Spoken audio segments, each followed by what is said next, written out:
नमस्कार, lovely Aryavart channel में आपका स्वागत है। आप देख रहे हैं लवली आर्यावर्त। मैं संतोष कुमार। आज जो सबसे बड़ी खबर है वह है प्रकृति को लेकर के।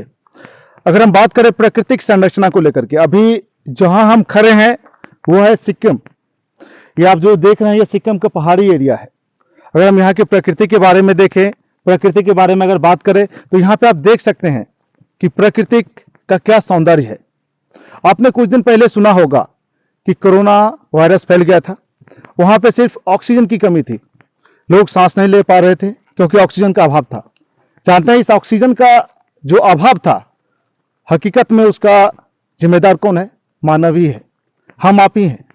क्योंकि हम आप सिर्फ पेड़ को काटना जानते हैं, पेड़ काट के नए नए इमारतें बनाते हैं, नए नए भवन का निर्माण करते हैं। लेकिन कभी आपने ये सोचा है कि आप जिस पेड़ को काटते हैं क्या ये हमारे लिए एक जीवनदायिनी है?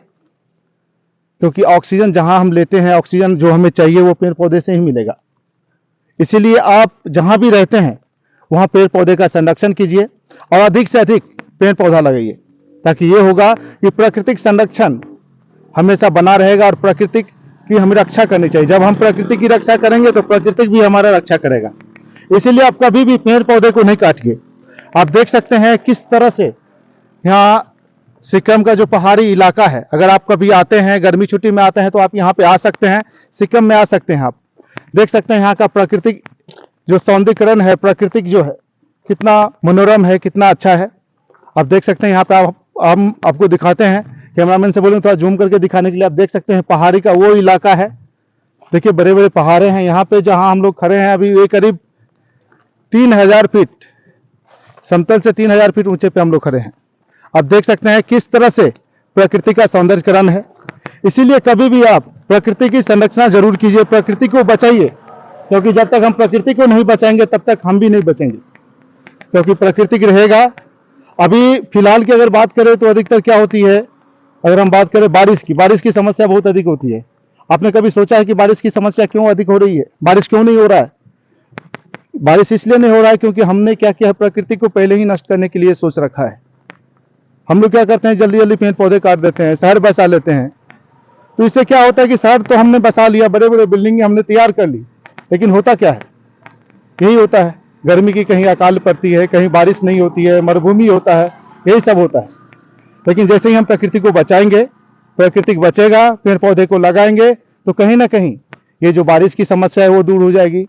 कोरोना जैसे महामारी नहीं फैलेगी, सांस लेने में दिक्कतें नहीं होगी, ऑक्सीजन की कमी नहीं होगा। इसीलिए पेड़ पौधे को बचाइए। अभी हम बात करते हैं बिंदेसर जी से। बिंदेसर जी, ये कौन सा जगह है? सर ये सिक्किम में है हम लोग अभी। ये आप सिक्किम में हैं? जी जी। यहाँ पे अगर हम बात करें, प्राकृतिक सौंदर्य की बात करें तो प्राकृतिक सौंदर्य में कैसा लग रहा है आपको यहाँ पे? सर ये बड़ा ही शानदार जगह बोला जा सकता है इसको, क्योंकि देखने से लग रहा है कि स्वर्ग के जैसा महसूस हो रहा है। अगर हम बात करें यहाँ पे प्रकृति को लेकर के कि जगह जगह अगर हम देखें दूसरी जगह पेड़ पौधे काटे जा रहे हैं, पर्यावरण संरक्षण नहीं किया जा रहा है, तो वहाँ पे अगर बात करें कुछ दिन पहले तो कोरोना वायरस आया था, जरूर ऑक्सीजन की कमी हो गई थी। क्या पेड़ पौधे काटने से इस तरह का रोग हो सकता है, कोरोना वायरस का, या ऑक्सीजन की कमी आ सकती है? अगर पेड़ पौधा का संरक्षण होगा तो इस तरह से सहूलियत होगी इसमें? बहुत बहुत सर, ऐसा है सर कि जब भी प्रकृति से छेड़छाड़ हुआ है मानव के द्वारा, तो कई तरह का जो है तो इसका विपरीत असर देखने को मिला है।